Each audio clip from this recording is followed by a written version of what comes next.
All right. Ever wish you could wake up with those kind of eyelashes you see in mascara ads? The super long and thick ones? Yeah, those definitely grab your attention. But what if I told you those extra lashes could be a sign of something else going on? Today, we're taking a deep dive into the world of double eyelashes, or distichiasis.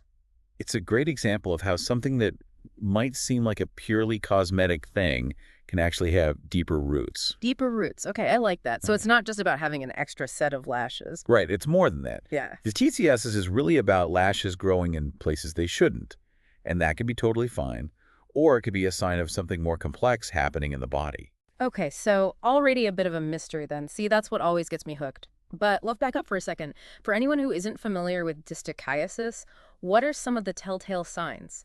I was going through some of the research you sent over, and of course, you've got the obvious one, extra eyelashes. Right. But then it mentioned things like itchy eyes, redness. Those I get, but it also mentioned blurry vision, infections, even vision loss in extreme cases. Yeah, and that's when you know it's more than just an aesthetic thing. The problem is that those extra lashes can actually rub against the surface of the eye, specifically the cornea, that's the clear front part, and cause irritation.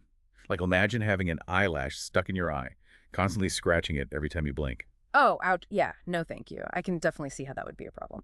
Yeah, it can lead to corneal abrasions, which is basically a scratch on the surface of your eye, and if that gets infected, it can quickly become a bigger issue. So those extra lashes are kind of like tiny little troublemakers. Exactly. So what causes these lashes to go rogue? Our sources pointed to a few usual suspects, one being blepharitis. Blepharitis. Yeah. So that's basically inflammation of the eyelids.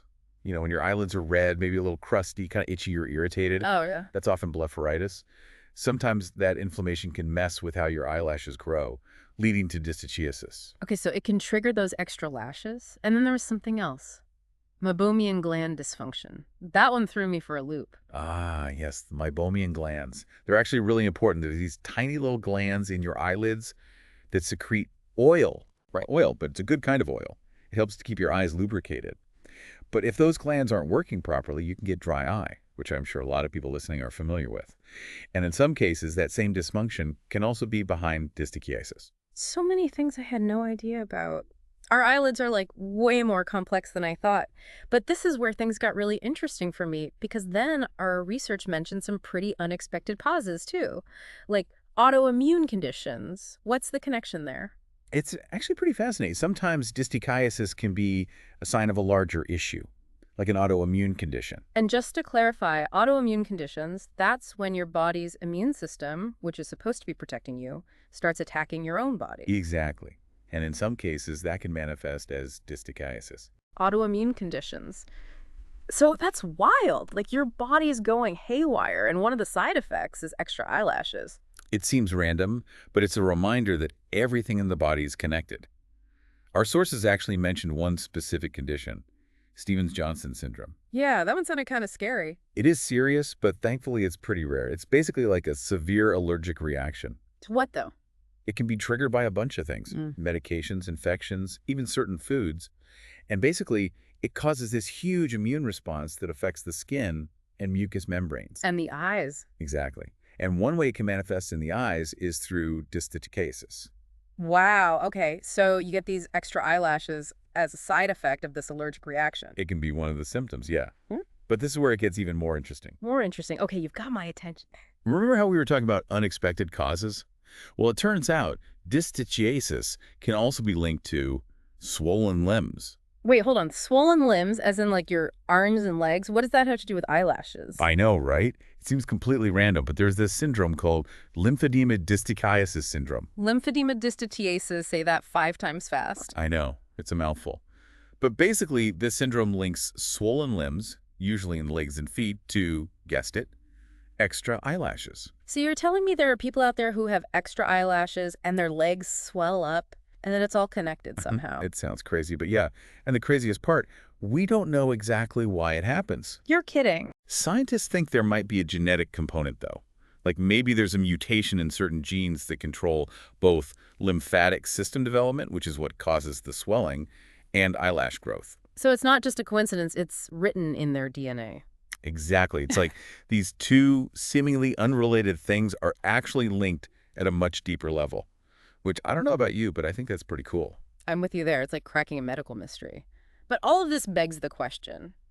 If someone is dealing with districhiasis, what can they do about it? Is there a way to get those rogue lashes under control? So is there a way to get rid of those extra lashes? Asking for a friend. Well, it depends. If it's just a cosmetic thing, some people opt for epilation. Evolation, so like plucking. Exactly. It's a temporary fix, though. Those lashes will probably grow back. Makes sense. What about something more permanent, like if those lashes are actually causing problems? There are a couple of options. Electrolysis is one.